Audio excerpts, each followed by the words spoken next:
The sound my brother made when he ran was almost worse than the sound of impact itself. Sneakers on asphalt, quick and careless, fading into the dark like he was late for something that actually mattered to him, which I suppose he was. He had a team dinner at 9. I stood in the parking lot of Meridian Commons, staring at what used to be my car. My silver Honda Accord, the one I had spent 14 months saving for. Skipping vacations, picking up weekend design projects, eating sad desk lunches was folded around the rear bumper of a parked Lexus like a crushed aluminum can. The Lexus belonged to someone. My car belonged to me. And Mason had been driving it because he had asked, the way Mason always asked, which was really more of an announcement.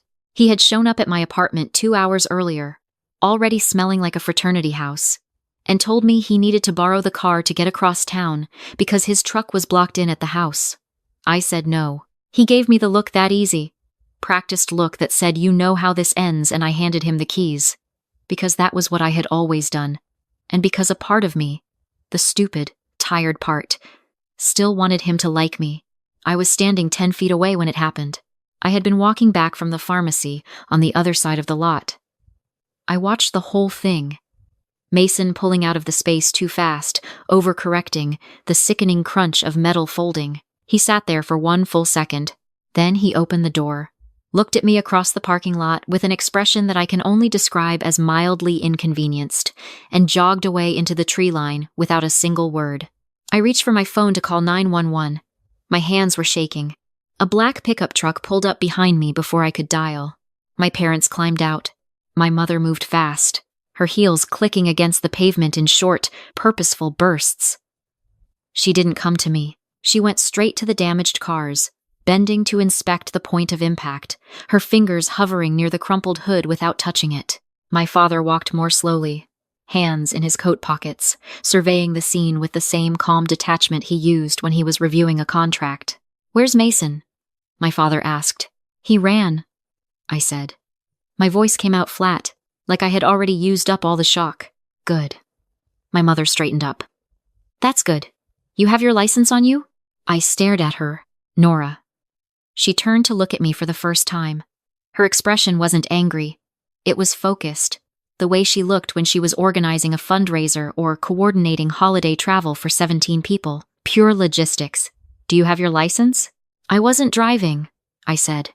"I know that," she said, like it was completely irrelevant. "But you're going to say you were." The word "no" formed in my throat and sat there, heavy and useless. My father stepped closer. He was a big man, not in a threatening way, just in a way that filled space, that made you feel like the air around him belonged to him first. "Mason has his junior showcase in 3 weeks, he said quietly. "There are scouts from 4 organizations coming. Do you understand what that means?" "He drove drunk and hit a parked car," I said. "He could have killed someone. He didn't kill anyone. The car is empty. There's no one hurt. And it's a fender bender." My father gestured at the wreckage dismissively. 2 airbags had deployed. The Lexus had lost its entire rear quarter panel. Fender bender. This would be his second offense, my mother said, still in that crisp, organizational tone. His first was handled quietly, a second one, especially with a showcase coming, with scouts watching his social media, watching his record. It ends everything. Everything we have invested in him. "I've put 12 years into his career," my father said. "Private coaching since he was 10. 6 figures in equipment, travel, camps. We are not watching that disappear. Because he made one bad decision on one Friday night. One bad decision." I thought about the smell on him when he showed up at my door. I thought about how that particular smell, cheap beer and something sugary, was a smell I associated with Mason on basically every social occasion since he turned 18. "And you?" my mother continued, moving on like we were discussing a calendar conflict. "You're a freelance graphic designer, Nora. You are not building anything that requires a clean record." There it was. Not even dressed up. Just handed to me plainly, the way you hand someone a bill.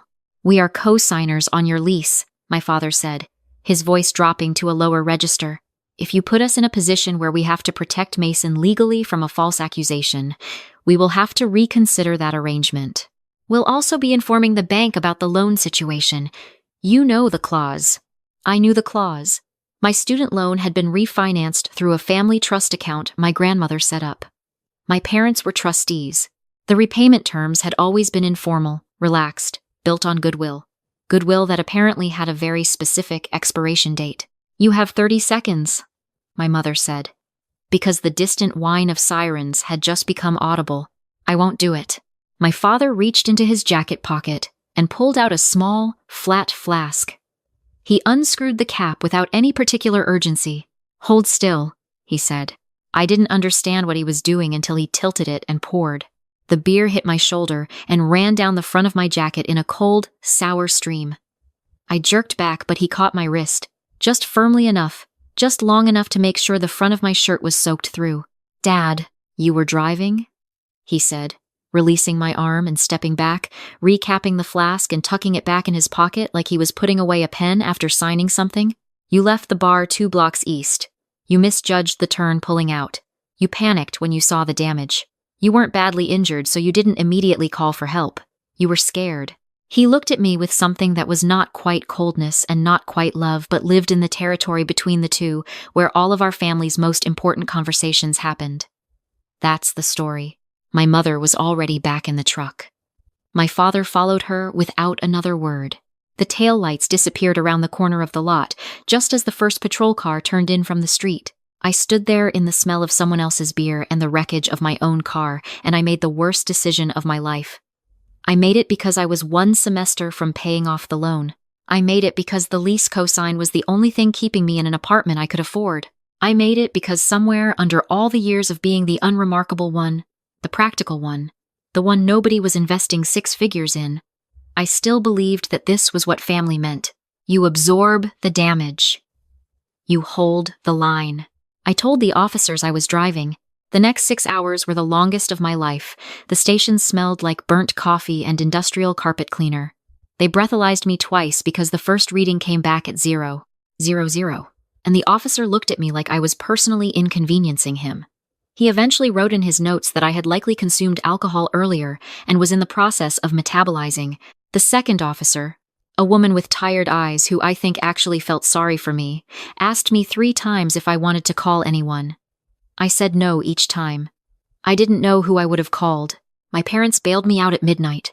The ride home had the texture of a waiting room, stiff, fluorescent, full of things no one was saying. When we got back to the house, Mason was asleep on the couch with the television on, one arm thrown over his eyes, completely at rest. He cracked an eye when we came in, registered my face, and made a small, sympathetic sound. "Rough night, Nor?" "Mason." My mother's voice was warning. He closed his eye again. "We'll talk in the morning," he said to the ceiling. He was asleep again in less than 2 minutes. I watched his chest rise and fall with a steadiness I envied more than I ever thought I could envy anything. My father sat me down at the kitchen table. A family lawyer named Gareth Holt was already on retainer, apparently. Already briefed. Already with a plan. My father explained the plan like it was a project deliverable. Nora pleads no contest, accepts a fine and a suspended license, attends a defensive driving course. First offense, no priors, no injuries, minimal collateral damage, clean and done. 6 months and it was behind us. "And my record?" I said. "Expunged in 2 years if you stay clean." 2 years, Nora. My mother folded her hands on the table. "Mason has a future that is measurable, that is documented, that people have invested in. We are not saying your life doesn't matter. We are saying that the math is clear." I went to the spare bedroom they still called mine and lay on top of the covers in my beer-soaked jacket because I didn't have the energy to take it off. The next 4 days had the quality of a controlled demolition. My parents took my phone under the guise of protecting me from making impulsive statements online. They brought Gareth Holt to the house to rehearse my testimony. He was a compact, expensive man who spoke in a tone that suggested he found the truth slightly gauche. He handed me a printed statement and had me read it aloud 3 times. I made a poor decision. I had been drinking earlier in the evening. I accept responsibility. I said the words. They tasted like nothing. I was running out of feelings the way you run out of signal in a dead zone, that gradual static replacing everything until you're not sure if the silence is peaceful or just empty. On the second night, I sat at the edge of the bed in the dark and tried to think clearly. Mason was the golden child. This was not a new fact. It had been the organizing principle of our family for as long as I could remember. His talent was the weather system. Everything else arranged itself around. I had stopped resenting it somewhere around age 16. Or at least I had stopped calling what I felt resentment, which is maybe the same thing with different paperwork. But I was 27 years old, and I was about to take a criminal record for a man who had not even bothered to turn around when he ran. I thought about my car. I thought about the morning I bought it. The way I had sat in the driver's seat in the dealership parking lot for 10 minutes before driving it home, just sitting there with my hands on the wheel, feeling like something was mine for the first time in a long time. Then I thought about something else. 3 months ago, my car had been broken into in my building's garage. Nothing was taken, just the window smashed and the glove compartment rifled through. My insurance agent had mentioned that documented evidence of the vehicle's GPS and trip logs could help with any future claims disputes. She had walked me through setting up the Connected Services app. The car's system tracked trip data, Bluetooth device connections, and location history, and it synced automatically to a cloud account tied to my email.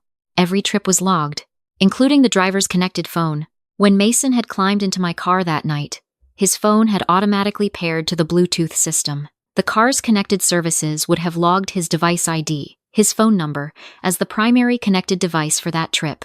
The trip data, start location, end location, route, speed, timestamp, would have uploaded to my account the moment the car came to a stop and the cellular connection re-established. I needed a computer. My laptop was in my bag, which was in the hall closet. My parents had taken my phone. They had not thought about the laptop because they were a generation that still primarily associated the word evidence with physical objects. I waited until 2 a.m.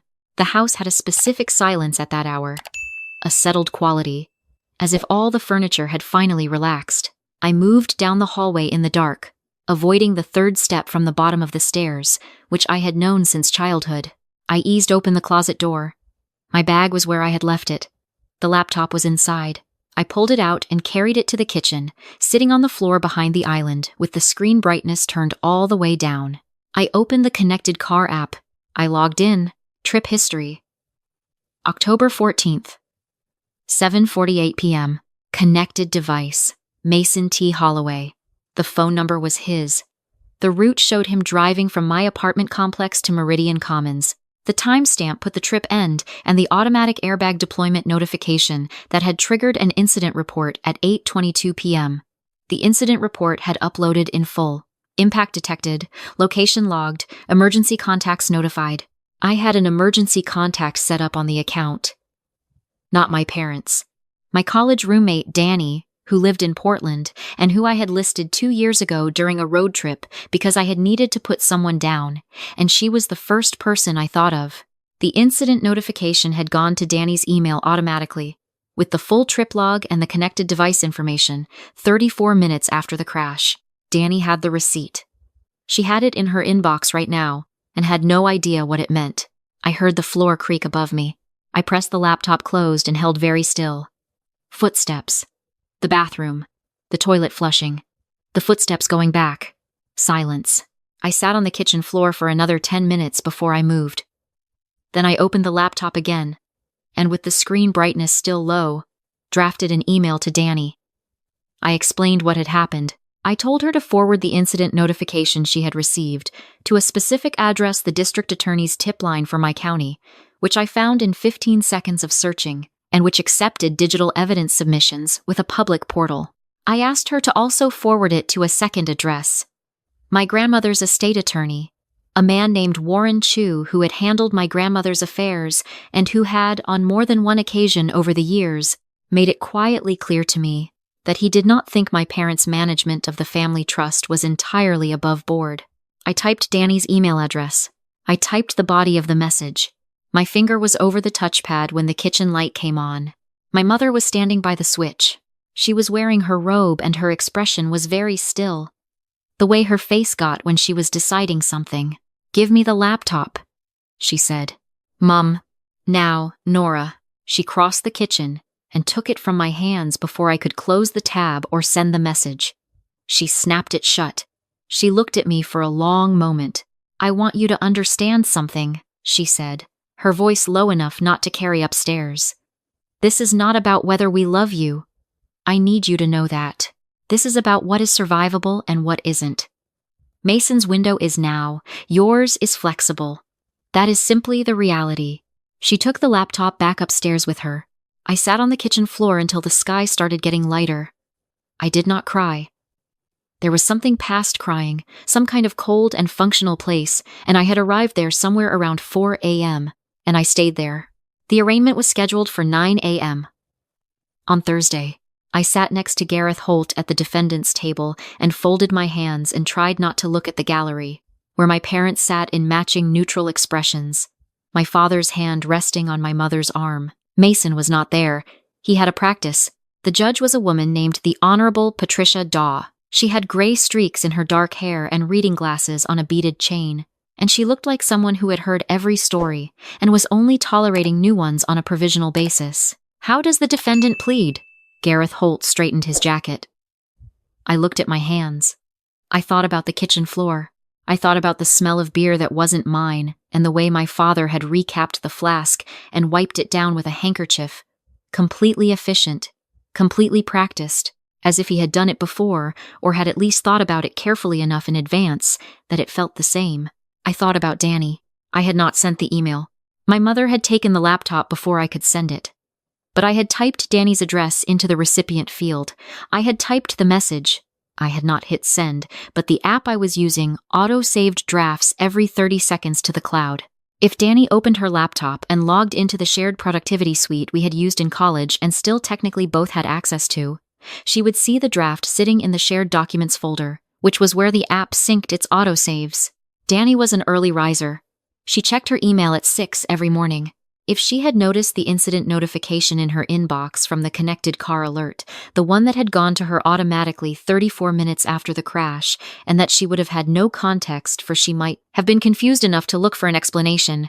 If she had been confused enough to look, she was thorough enough to check the shared drive we had used for 4 years of collaborative projects. The draft would be sitting there, time-stamped 2:17 a.m. I had no way of knowing if she had seen it. I had no way of knowing if any of it had worked. "Miss Holloway?" I looked up at Judge Daw. She was watching me with the steady patience of someone who charged by the hour and had nowhere else to be. "I plead not guilty," I said. Gareth Holt made a sound beside me that I can only describe as a quiet professional crisis. He touched my arm. I moved it. "Your Honor," I said, "I have reason to believe that the District Attorney's Office has received digital evidence in this case within the last 12 hours that demonstrates I was not the driver of the vehicle in question, and that my statement to the contrary was made under direct coercion by members of my family who are present in this courtroom." The gallery made a sound. Not loud, more like the collective intake before a loud sound. My mother said my name. Once. In a voice I had never heard from her before. Thin and high and genuinely afraid. Judge Daw held up one hand without looking at the gallery. "Counsel for the prosecution." She addressed the assistant DA at the opposite table, a young man with a laptop open in front of him who had been looking increasingly interested for the last 30 seconds. "Have you received any materials related to this case in the last 24 hours? He was already typing. His expression shifted. "Your Honor," he said, "I have a digital submission in the evidence portal, time-stamped 6:42 this morning. Connected vehicle incident report, trip log, and a supporting statement from a third party. And there's," he paused, clicking, "there's a secondary document. A forwarded email chain that appears to include communications planning the coercion of the defendant." My father stood up. "This is a violation." "Sir." Judge Daw's voice did not raise. It simply became more precisely itself, sharp at the edges in a way that made the room very quiet.